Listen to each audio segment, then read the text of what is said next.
Agora a respeito de um conceito muito interessante chamado antevidência. Antevidência genial, é um dos pilares também da teoria do design inteligente. É o que vem a ser antevidência, né? Bem, em processos de engenharia, a gente vai chamar de antevidência todos aqueles dispositivos ou soluções que as mentes inteligentes anteveem para que um dead end, ou melhor dizendo, uma rua sem saída, um problema no qual se está se dirigindo, ele não venha a paralisar, ou bloquear, ou impedir aquele sistema que está sendo desenvolvido. Então, deixa eu só dar um exemplo para vocês. Sabe quando a gente usa EPI? EPI é equipamento de proteção individual. A gente antevê a possibilidade de você se acidentar, cortar sua mão, ou então você usa um capacete porque pode cair algum tipo de objeto pesado na sua cabeça. Engenheiros usam muito isso, engenheiros civis usam muito isso. Então aquele capacete o EPI, ele é uma solução para uma possibilidade de um problema futuro. O problema não aconteceu. Mas se o problema vier a acontecer, aquele capacete vai salvar a sua vida.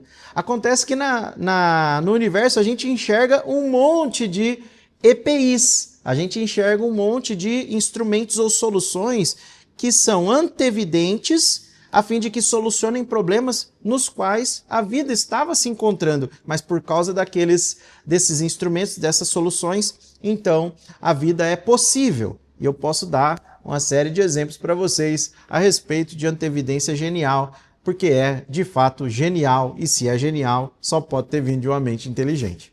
Bom, vamos dar alguns exemplos agora para vocês sobre antevidência genial.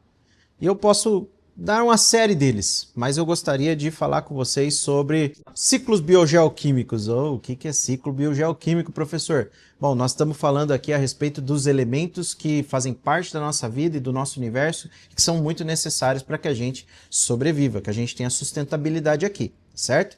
Então, vamos pegar a água, por exemplo. Nossa, 70% de todo ser vivo é basicamente água. Vocês já ouviram falar a respeito do ciclo da água. O ciclo da água faz parte dos ciclos biogeoquímicos. Assim como, por exemplo, o carbono e o nitrogênio são muito essenciais para a vida, são essenciais para as plantas e, no final das contas, é essencial para que a gente esteja vivo aqui na Terra, não é? Vamos pegar o ciclo da água, então, para a gente dar uma olhadinha. A água é um elemento extremamente estranho, se nós formos parar para pensar. Ela possui 70 propriedades físico-químicas que só a água possui. As suas forças de ligação são extremamente balanceadas para que a gente tenha, dentro de uma faixinha bem pequenininha de temperatura, entre 0 a 100 graus Celsius, os três estados da matéria nesse elemento chamado água. A 0 graus e abaixo de 0 graus nós vamos ter a água em estado sólido na forma de gelo. Entre 0 graus e 100 graus, nós vamos ter a água na forma líquida. E acima de 100 graus, né, no nível do mar, nós vamos ter água em estado de vapor. Por que tudo isso é importante? Isso é extremamente vital, porque afinal de contas nós precisamos de calor. Mas a água, ela absorve muito calor. Então a Terra, o planeta Terra, não tem amplitudes muito grandes de temperatura, porque boa parte da Terra é recoberta com água e a água tem essa capacidade de absorver uma quantidade enorme de energia solar e assim ela não permite que essa energia seja dissipada na Terra e na atmosfera e a gente viesse a morrer queimado. Ou à noite, que a água começa a liberar o calor que ela absorveu durante o dia e então a Terra não tem esse esfriamento tão brusco, de modo que a gente teria temperaturas quentíssimas durante o dia, temperaturas gélidas durante a noite, e essa amplitude inviabilizaria completamente a vida na Terra. Isso é uma antevidência genial. A água que está posta no planeta Terra faz essa absorção da grande quantidade de energia que o Sol envia para a Terra, permitindo que a gente sobreviva numa temperatura mais amena e durante a noite ela libera essa energia, porque a gente perderia muita energia durante a noite e a Terra não tem então um decaimento tão grande de temperatura, fazendo com que as nossas noites sejam frescas, mas não frias e gélidas, inviabilizando a vida. A água tem essa capacidade e o ciclo da água tem a ver com isso. O ciclo da água é tão importante que todo o seu processo, não é? É um processo de depuração. Então a água, ela é um solvente universal. Ela dissolve uma quantidade enorme de elementos. Mas a água que vai sendo evaporada, e isso é muito interessante, há um filmezinho de água na superfície de todas essas fontes de água e que vão fazendo com que esse filmezinho vai evaporando. Então as moléculazinhas de água vão se desprendendo daquele filme fino na camada superficial da água e ela vai tendo então um comportamento agora de gás. Sai do estado líquido e entra no estado gasoso. O que ocorre é que esse material aquoso, essa água que está na atmosfera, essa umidade da atmosfera, ela vai ganhando temperatura e ela vai subindo, e ela então chega nas camadas mais superiores, né? Camadas superiores da atmosfera, que são mais frias. E então ela começa a se condensar em pequenas gotículas.